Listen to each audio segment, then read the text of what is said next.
Hello guys, तो आज मैं अपने लेक्चर सीरीज को आगे बढ़ाता हूँ, चैप्टर सीरीज को आगे बढ़ाता हूँ, जिसमें चैप्टर 1 अपना चल रहा था।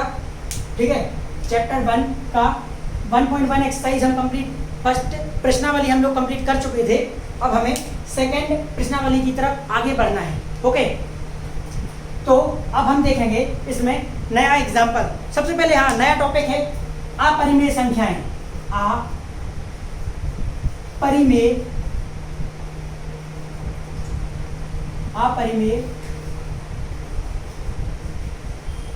संख्याएं। ओके, अपरिमेय संख्याएं। तो अपरिमेय संख्या ऐसी संख्याएं जिनको हम पी वाई क्यू के फॉर्म में नहीं लिख सकते। ओके, तो अब हम बस इसका आपको इतना समझना है। ओके, इसके कुछ एग्जांपल्स देख लेने हैं आपको। डायरेक्टली एग्जांपल्स देखेंगे हम। √2, √3, √5, √7, पाई। ठीक है, तो ऐसे कुछ नंबर्स हैं जिनको आप लोग देख लीजिए। ठीक है, ठीक है, ये कुछ नंबर्स हैं, इन नंबर्स को आप लोग देख लीजिए।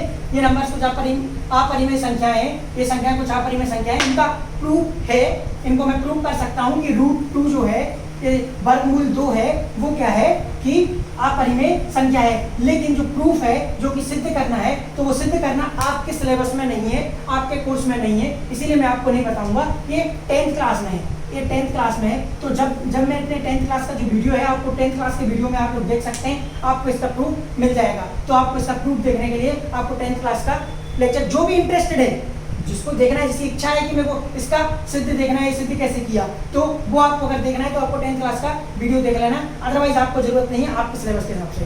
ओके, तो ये रहे कुछ अपरिमेय संख्याएं। ठीक है, इसमें और कुछ नहीं दिया हुआ ज्यादा।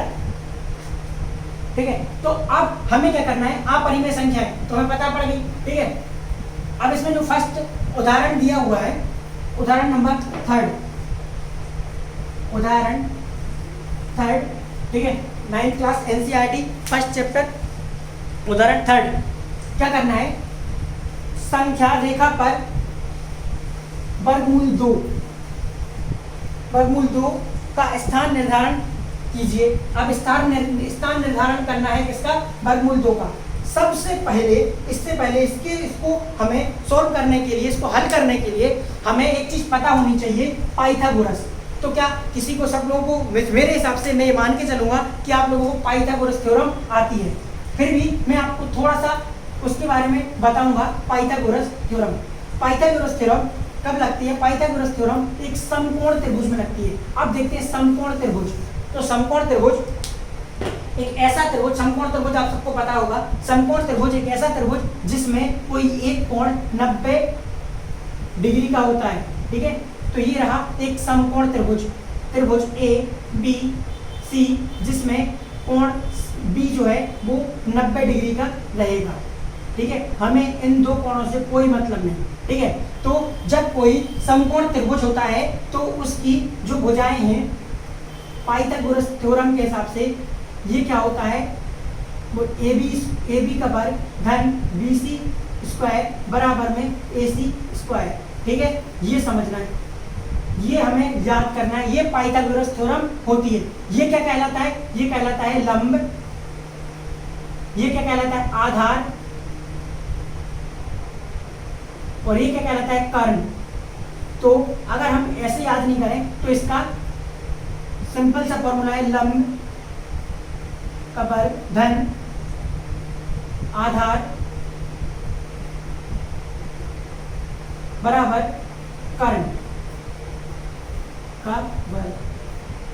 ठीक है, तो अब हमें इसको, सबसे पहली बात, बहुत सारे लोग कंफ्यूज होते हैं कि कर्ण क्या होता है, आधार क्या होता है। तो आधार जो एक बेस होता है, आधार सबसे नीचे जो होता है, लंब उसके ऊपर 90 डिग्री का कोण बना के खड़ा होगा, और जो 90 डिग्री कोण की जैसे सम्मुख भुजा होगी उसको हम कर्ण बोलेंगे। ओके, देन आगे देखते हैं। ये रही पाइथागोरस थ्योरम, हमें इसको याद रखना है। यही पाइथागोरस थ्योरम हमें इसको निरूपित करने के लिए उपयोग में लानी है। ठीक है, तो ये चीज आप लोग जरूर देख लेना।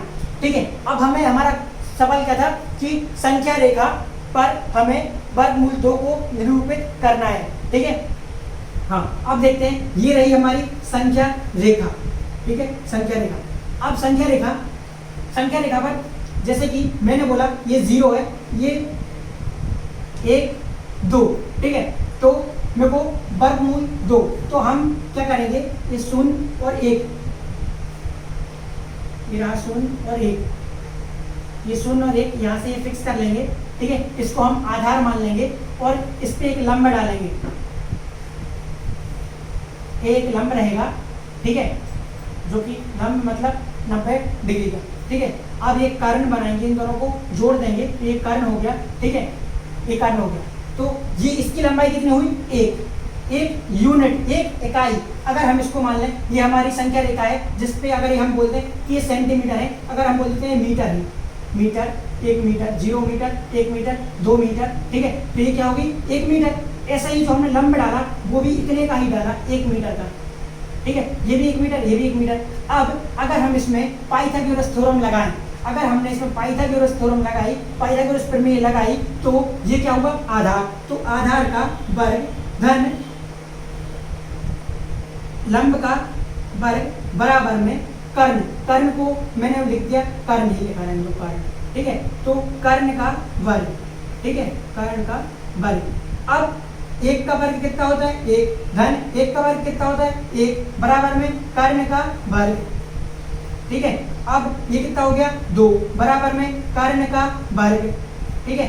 अब अगर हम दोनों तरफ वर्गमूल ले लें तो कर्ण का मान कितना आ जाएगा, 2 की घात है वो वर्गमूल 2 का वर्गमूल, ठीक है, कर्ण बराबर 2 का वर्गमूल। तो यहाँ कितना आ गया, कर्ण बराबर 2 का वर्गमूल आ गया, ये 2 का वर्गमूल आ गया। अब हमें क्या करना है, इस संख्या रेखा पर इस वर्गमूल 2 को निरूपित करना है। तो हम क्या करेंगे, हमने प्रकार तो देखा ही, हम प्रकार को लेंगे, प्रकार की नोक को यहाँ पर रखेंगे, उसमें पेंसिल फंसाएंगे और ऐसे इसको ऐसे पकड़ के इसमें इतना भरेंगे इसको, ठीक है। प्रकार की नोक को रखेंगे हम 0 पे, 0 पे, और उसकी पेंसिल को रखेंगे, पेंसिल की नोक रखेंगे हम इस पे, एक जहाँ पे कर्ण और लंब ज्वाइन है, जुड़े हुए हैं, और उसको सीधा ऐसा खींच देंगे। जहाँ ये संख्या रेखा पर ये जो चाप हमने मारा है, जो कट करेगा वो होगा हमारा वर्गमूल 2, ठीक है। तो ये ऐसे निरूपित करना है वर्गमूल 2 को, ठीक।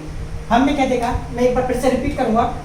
हमने सबसे पहले पाइथागोरस थ्योरम, पाइथागोरस प्रमेय को देखा, जिसमें पाइथागोरस प्रमेय किसमें लगती है, जो कि समकोण त्रिभुज में लगती है। समकोण त्रिभुज एक ऐसा त्रिभुज जिसमें कोई एक कोण 90 डिग्री का होगा, ठीक है, एक कोण 90 डिग्री का होगा। इसके बाद अब हम देखते हैं 90 डिग्री का कोण, नीचे वाली जो रेखा, नीचे वाली जो भुजा होगी उसको हम आधार बोलेंगे, उसके ऊपर जो लंबित होगी उसको लंब बोलेंगे, उसके जो 90 डिग्री कोण के सम्मुख भुजा होगी उसको हम कर्ण बोलेंगे, ठीक है। ये पाइथागोरस प्रमेय के हिसाब से, पाइथागोरस प्रमेय के हिसाब से हम लिखेंगे लंब का वर्ग धन आधार का वर्ग बराबर कर्ण का वर्ग। इस चीज को हमें ध्यान रखना है, ये मोस्ट इंपॉर्टेंट है, ठीक है। हाँ, अब हम इस चीज को ही, इसी चीज को हम यहाँ पे अप्लाई करेंगे, यहाँ पे उपयोग करेंगे, ठीक है। हमें क्या करना है, वर्गमूल 2 को निरूपित करना है संख्या रेखा पर, ठीक है। संख्या रेखा पर वर्गमूल 2 को निरूपित करना है। इसके लिए हम क्या करेंगे, एक संख्या रेखा बनाई 0 से 1 तक, ठीक है। एक इकाई हम कुछ भी मान सकते हैं, मैंने मीटर माना, आप सेंटीमीटर मान सकते हैं, किलोमीटर मान सकते हैं, ठीक है। तो मैंने क्या किया, 1 मीटर, ठीक है, एक मीटर का एक लंबाई ली, जिसको हम बोलेंगे आधार, इसके ऊपर एक लंब डाला मैंने 1 मीटर का, ठीक है। इन दोनों को जो 1-1 मीटर हो गया। अब इसमें मैंने पाइथागोरस प्रमेय को लगाया, पाइथागोरस प्रमेय का मैंने उपयोग किया, इसके द्वारा मैंने कर्ण का मान निकाला, जो कि मेरा कर्ण का मान आया वर्गमूल 2, कर्ण का मान वर्गमूल 2 आया। चूंकि हमें वर्गमूल 2 को ही निरूपित करना है, तो हम क्या करेंगे, अपना प्रकार लेंगे, प्रकार में पेंसिल फंसाकर प्रकार की नोक को यहाँ रख के, और प्रकार की नोक को यहाँ रखना है और पेंसिल को यहाँ रखना है, और एक चाप मारना है कहाँ पे, संख्या रेखा पर। जहां भी संख्या रेखा पर एक कट करेगा ये चाप, वही हमारा क्या कहलाएगा, वर्गमूल 2, ठीक है। तो ये मुझे लगता है कि आपको समझ में आ चुका होगा। अब हम देखते हैं आगे, अगला उदाहरण दिया हुआ है वर्गमूल 2, वास्तविक संख्या रेखा पर वर्गमूल 3 का स्थान निर्धारण करना है, ठीक है। ये आपने देख लिया होगा, ठीक है। अब हम देखते हैं, हमें इसी चीज को यहीं से आगे बढ़ना है, ठीक है। जैसे कि हमने वर्गमूल जब 2 देखा, तो वर्गमूल 3 दर्शाने के लिए, निर्धारण करने के लिए ठीक है, आगे इसी पे आगे बढ़ना पड़ेगा। ठीक है, ये हमने निकाल लिया वर्गमूल 2। अब हम क्या करेंगे, अब हम आधार मानेंगे किसको, इसको, इसके कर्ण, जो पुराना वाला त्रिभुज है, हम इसके इस त्रिभुज के इस कर्ण को हम आधार मानेंगे और इस पे एक लंब डालेंगे। ये क्या डल गया, लंब डल गया। तो अगर ये इस पे लंब डला है तो क्या होगा, ये 90 डिग्री का होगा और ये क्या है, वर्गमूल 2। तो अब हम यहाँ पे हमने 1 मीटर का लंब डाला था, तो यहाँ पे भी हम 1 मीटर का लंब डालेंगे, 1 मीटर। ओके, 1 मीटर का लंब डाला। अब क्या करेंगे, ये हो जाएगा हमारा आधार नए वाले त्रिभुज के लिए। ये हो जाएगा हमारे लिए क्या, चलो इसको अलग से बना लेते हैं यहाँ पे। ठीक है, ऐसे ही ये रही संख्या रेखा पर ये रहा 0 1। ठीक है, ये हमारा वर्गमूल 2 1 1 1। ठीक है, इस पे हमने क्या करा, 90 डिग्री का एक लंब डाला और इसको इससे मिला दिया। ये क्या बन गया हमारा, अब आधार, ये बन गया मेरा क्या, लंब, और ये क्या बन गया हमारा कर्ण। ठीक है, अब हम त्रिभुज को देखेंगे, इस त्रिभुज को सीधी नहीं, ठीक है, ये बन गया। ठीक है, ये हो गया। तो ये क्या हो गया, अपने कर्ण। ठीक है, तो अब हम इसमें क्या करेंगे, ये 90 डिग्री का है, ये भी हमारा 90 डिग्री का था।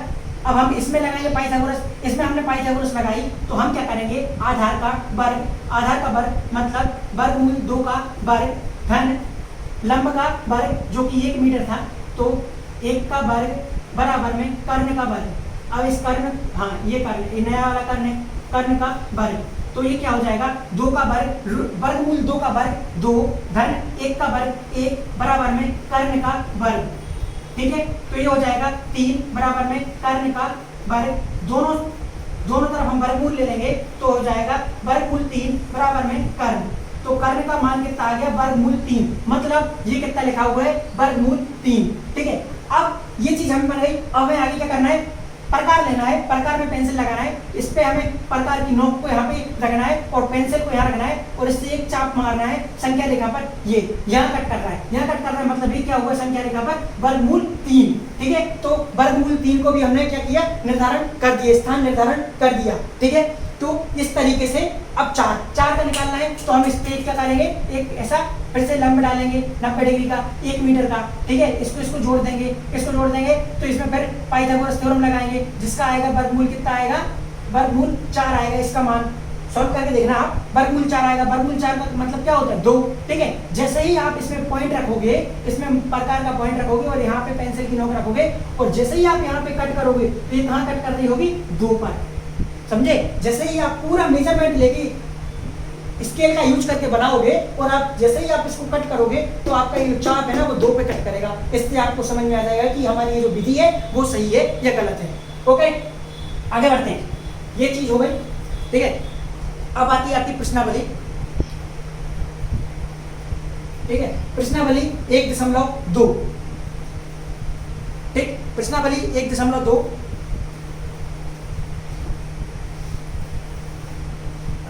ये होती है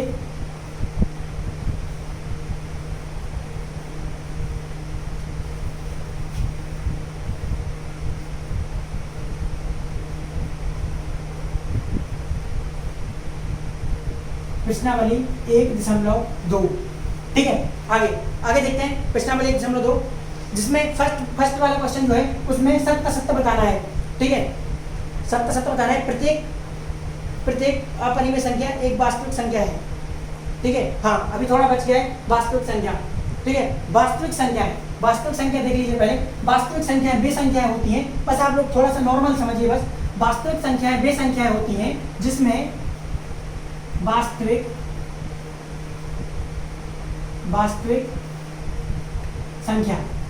संख्याएं वे संख्याएं होती हैं जिनमें परिमेय धन अपरिमेय दोनों होती हैं। ठीक है, तो परिमेय अपरिमेय दोनों होती हैं। ठीक है, तो क्या होगा कि ये जो अपने ये पहला वाला क्वेश्चन जो है जिसमें इनने बोला है कि प्रत्येक अपरिमेय संख्या एक वास्तविक संख्या होती है, तो क्या होगा, इसका आंसर क्या हो जाएगा, हाँ होती है। ठीक है, आगे आगे देखते हैं। संख्या रेखा का प्रत्येक बिंदु वर्गमूल 3 वर्गमूल m के रूप में m का रूप होता है जहां m एक प्राकृतिक संख्या होती है। m का एक, ठीक है, हाँ सेकंड वाला ये फर्स्ट का, अब हाँ यहाँ पे क्या था, फर्स्ट का फर्स्ट, ठीक है। ये तो आपने देख लिया, पहले का पहला क्वेश्चन उन्होंने क्या बोला है, प्रत्येक अपरिमेय संख्या क्या वास्तविक संख्या होती है, हाँ होती है, क्योंकि ये संग्रह ही होता है इसका, ठीक है। तो पहला क्या हो गया, सत्य हो गया। दूसरा इन्होंने बोला है कि संख्या रेखा का प्रत्येक बिंदु, संख्या रेखा का जो प्रत्येक बिंदु होता है 1 2 0 1 1 2 3 जो भी होता है, वो इन्होंने बोला है कि बिंदु वर्गमूल m के रूप में होता है, रूप का होता है जहां m एक प्राकृतिक संख्या होती है, ठीक है। तो ऐसा नहीं है, ये असत्य है। सबसे पहले तो बोलो ये असत्य है, क्यों, क्योंकि संख्या रेखा पर माइनस की भी संख्याएं होती हैं और माइनस की संख्याओं का कोई भी वर्गमूल नहीं होता, ये काल्पनिक संख्याएं होती हैं, काल्पनिक संख्याएं होती हैं, ठीक है। तो जो वर्गमूल 3 है, वर्गमूल 3 का कोई भी रूट, कोई भी वर्गमूल नहीं होता, वर्गमूल नेगेटिव के जो भी धनात्मक संख्या होती हैं उनका कोई वर्गमूल नहीं होता, ठीक है। अब है प्रत्येक वास्तविक संख्या, थर्ड वाला जो उन्होंने बोला है कि प्रत्येक, उल्टा पूछा इसका फर्स्ट वाले का, प्रत्येक वास्तविक संख्या,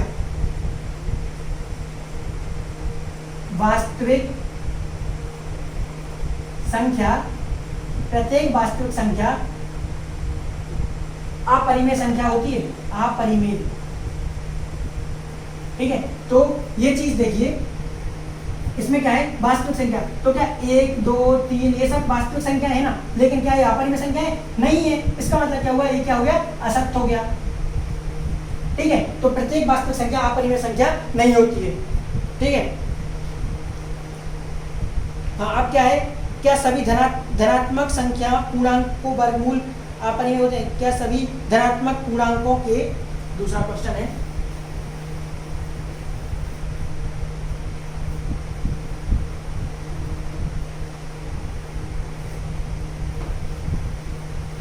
हाँ जी, दूसरा क्वेश्चन हम देखते हैं कि इन्होंने बोला है क्या सभी धनात्मक पूर्णांकों के वर्गमूल अपरिमेय होते हैं, क्या सभी धनात्मक पूर्णांक क्या है, 1 2 3 4 5 6, तो क्या इनके सभी वर्गमूल अपरिमेय होते हैं, अपरिमेय होते हैं। तो देखो क्या है कि जैसे वर्गमूल 2 है, हाँ अपरिमेय होता है, सही है। वर्गमूल 3 है, हाँ अपरिमेय होता है। वर्गमूल 5 है, हाँ अपरिमेय होता है। लेकिन वर्गमूल 4 क्या होता है, 2 होता है। वर्गमूल 4 जो है वो क्या होता है, 2 होता है, और 2 एक परिमेय संख्या है। इसका मतलब क्या हुआ कि सारे पूर्णांकों के जो वर्गमूल होते हैं वो अपरिमेय नहीं होते हैं। तो ये क्या हो गया, असत्य हो गया, ठीक है। ये अगला क्वेश्चन था, यदि नहीं, इन्होंने बोला है यदि नहीं तो एक ऐसी संख्या के वर्गमूल का उदाहरण दीजिए जो एक परिमेय संख्या है। तो उदाहरण क्या हो गया, 4 हो गया कि 4 का हम वर्गमूल लेंगे तो 2 आएगा और 2 क्या हो जाएगी, परिमेय संख्या हो जाएगी। बस ये उदाहरण हो गया, ठीक है। ये आपका क्वेश्चन सॉल्व हो जाता है। हाँ, आगे क्या है, दिखाइए कि संख्या रेखा पर वर्गमूल 5 को किस प्रकार निरूपित किया जा सकता है, ठीक है। और चौथा क्वेश्चन जो है वो कुछ नहीं है, वो चौथा और पांचवा आपका एक ही, सॉरी तीसरा और चौथा जो सवाल है आपका वो एक ही है, ठीक है। कुछ नहीं करना, सब जो मैंने अभी आपको बताया था ना पाइथागोरस थ्योरम से, पाइथागोरस प्रमेय से जो मैंने आपको अभी बताया था, बस वही है, ठीक है।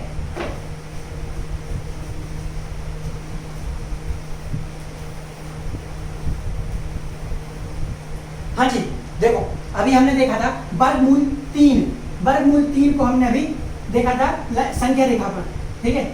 ये था 0 1, इस पे हमने क्या किया था, एक लंबा डाला था, ये क्या था 1 और 1, फिर इस पे एक लंबा डाला था, ये क्या था वर्गमूल 2, ये क्या था वर्गमूल 3, फिर हम इस पे एक लंबा डालेंगे, इसको इससे जोड़ देंगे, वर्गमूल 4, ठीक है। ये 1 यूनिट का एक इकाई का रहेगा, कुछ भी मान लो आप, सेंटीमीटर मान लो, ये सेंटीमीटर मान लो, ये भी सेंटीमीटर, ये भी सेंटीमीटर, ये भी सेंटीमीटर, ये भी सेंटीमीटर, ये भी सेंटीमीटर। यहाँ से अब इससे नंबर डाला, ये आया, ये √5 हो जाएगा, वर्गमूल 5 हो जाएगा 1। फिर यहाँ से फिर नंबर डाला, ये वर्गमूल 6 हो जाएगा 1। ठीक है, तो इस तरीके से हम धीरे धीरे धीरे धीरे आगे बढ़ते जाएंगे। वर्गमूल 6, वर्गमूल 5, वर्गमूल 4, वर्गमूल 3, वर्गमूल 2, वर्गमूल 1।